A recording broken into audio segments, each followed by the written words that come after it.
queridos irmãos, povo santo de Deus, tendo iniciado esta semana pascal, nós meditamos hoje Maria Madalena diante do túmulo de Cristo. A narrativa tinha iniciado no domingo de Páscoa, quando Maria Madalena se dirige ainda de madrugada ao túmulo e o encontra com a pedra removida e o túmulo vazio. Ela se sente perplexa, confusa, se dirige aos apóstolos para narrar o ocorrido. Pedro, o discípulo amado, vão até o túmulo, averiguam a questão e depois retornam. E a narrativa tem continuidade com o evangelho de hoje, João capítulo 20, versículos de 11 a 18. No qual Maria Madalena novamente retorna. Ela tinha ido para chorar o luto pela morte de Jesus e agora, além da dor do luto, ela se sente confusa pela ausência do corpo. Para ela é necessário encontrar o corpo e recolocá-lo novamente no túmulo. E ela está tão centrada em resolver a situação que ela não consegue perceber nada que se passa diante dela. De fato, surgem dois anjos dentro do túmulo que falam com ela: mulher, por que choras? E ela: levaram o corpo do meu Senhor e não sei aonde o colocaram. Imediatamente a cena passa para a presença de Jesus, que está ao lado dela, começa a falar: mulher, por que choras? A mesma pergunta dos anjos. E Maria Madalena, ela, centrada na sua angústia, apenas tem uma razão de ser nesse momento: resolver o problema, ou seja, resgatar o corpo de Jesus, recolocá-lo no lugar, ou seja, na sepultura, para que ela possa chorar o seu luto. E só quando Jesus se dirige a ela pelo nome Maria é que ela é capaz de reconhecer. Até então, aquele que estava ao lado dela não passava possivelmente de um jardineiro, e quem sabe aquele que teria levado o corpo e colocado em outro local. Não por menos ela perguntaram: se fosse tu que levaste, diga-me para que eu possa trazer novamente.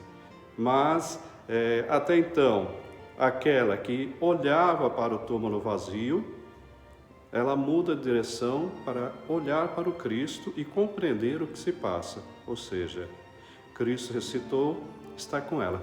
Para nós é significativo esta cena, porque muitas vezes nós nos deparamos com conflitos, situações dramáticas em nossa vida e ficamos tão centrados no problema que não somos capazes de perceber o que se passa à nossa volta, ou seja, as possibilidades, os caminhos que se abrem e as soluções que possam chegar. E só quando foi capaz de olhar para o Cristo e reconhecer o ressuscitado é que ela vai compreender que existe uma nova realidade. Então, para nós, não olhar demasiadamente o problema, mas buscar no Cristo, que ressuscitou, a resposta para a nossa vida presente, que está ao nosso lado, mas eu não percebo, que eu estou centrado em resolver, eu fazer as coisas, eu dar soluções, ou seja, a minha pessoa deve resolver tudo. E a cena do Evangelho diz que o ressuscitado está ao lado e às vezes eu não percebo, não reconheço. A narrativa também nos lembra outra passagem que é meditada na missa de Páscoa, domingo à tarde, que é a narrativa lucana, ou seja, do Evangelho de Lucas 24, dos discípulos de Emaús, no qual os discípulos de Emaús, também no domingo de Páscoa, eles estão frustrados, eles estão angustiados, eles estão aborrecidos, o mestre morreu e não lhes resta absolutamente nada a fazer, ou seja, retornar para as suas terras, retornar para as suas vidas, suas famílias e recomeçar tudo, né? Porque para eles foi uma experiência de fracasso a morte de Jesus. E Jesus está ao lado deles e começa a caminhar com eles. Mas também eles estão centrados no problema, um problema de fracasso, e não conseguem perceber o que se passa diante deles. Só quando Jesus partilha o pão diante deles que eles vão reconhecendo.